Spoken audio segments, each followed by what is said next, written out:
This channel does not promote any violent, harmful, or illegal activities. All content provided by this channel is meant for an educational purpose only. দলের প্রতিষ্ঠা দিবসের শুভেচ্ছা বার্তা দিয়েছেন অভিষেক বন্দ্যোপাধ্যায়, কিন্তু সেই শুভেচ্ছা বার্তার পোস্টে নেত্রী মমতা বন্দ্যোপাধ্যায়ের ছবি নেই।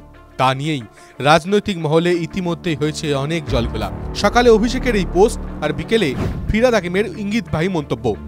দলের প্রতিষ্ঠা দিবসে মঞ্চে দাঁড়িয়ে ফিরহাদ বললেন, তৃণমূল কংগ্রেস মানে কেবল পাওয়ারে থাকা না, এর পিছনে রয়েছে হাজার হাজার মানুষের আত্মত্যাগ।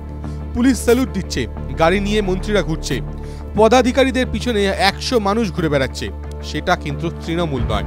তৃণমূল কংগ্রেস মানে শুধু পাওয়ারে এলাম, পাওয়ারে থাকলাম, পুলিশ স্যালুট দিচ্ছে, গাড়ি নিয়ে মন্ত্রীরা ঘুরছে, যারা পদাধিকারী তাদের পেছনেও মানুষ সাহায্যের জন্য ঘুরে বেড়াচ্ছে। তৃণমূল কংগ্রেস মানে তা নয়। তৃণমূল কংগ্রেস মানে হাজার হাজার তৃণমূল কংগ্রেস কর্মীর আত্মত্যাগ। তৃণমূল কংগ্রেস মানে ভোগ নয়। তৃণমূল কংগ্রেস মানে সৎ যে চরিত্র, সেটা একদম কঠিন চরিত্র তৈরি করা। তৃণমূল কংগ্রেস মানে মানুষের সেবা।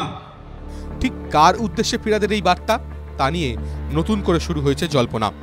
তৃণমূল অন্দরের নবীন প্রবীণ দ্বন্দ্ব রাজনৈতিক মহলে বিশেষভাবে চর্চিত। ফিরহাদের এমন মন্তব্য যথেষ্ট তাৎপর্যপূর্ণ বলেই মনে করছেন বাংলার রাজনীতির কারবারিরা। তৃণমূলের জাতীয় কর্মসমিতিতে মমতা বন্দ্যোপাধ্যায় বৈঠকের পর দেখা যায় দলে প্রবীণদের প্রতিনিধিত্বই বৃদ্ধি পেয়েছে।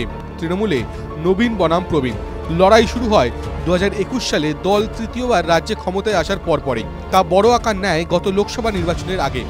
1 জানুয়ারিতে দলের তাবর নেতাদের মন্তব্য পোস্টে তার প্রতিধ্বনি ধ্বনিত হলো। ফিরহাদ কার উদ্দেশ্যে কথা বললেন, সেটাই সবচেয়ে বড় প্রশ্ন। রাজনীতির কারবারিদের মন্তব্য, যার উদ্দেশ্যে বলেছেন তিনি নিশ্চয়ই দলের প্রভাবশালী নেতা, যার পিছনে 100 ছেলে ঘোরে, পুলিশ স্যালুট করে।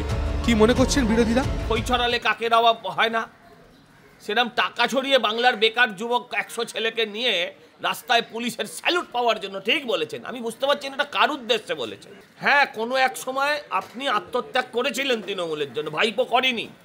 আপনি কি সেই ভাইপোর উদ্দেশ্যে বলছেন যে পুলিশের স্যালুট পাওয়া, 100 জন লোক নিয়ে চলা? আপনি কি সেই ভাইপোর উদ্দেশ্যে বলছেন? নতুন প্রজন্ম যারা আজকে তৃণমূল করে খাচ্ছে তাদের উদ্দেশ্যে বলছেন? এটা একটু মানুষের কাছে পরিষ্কার করে বললে ভালো।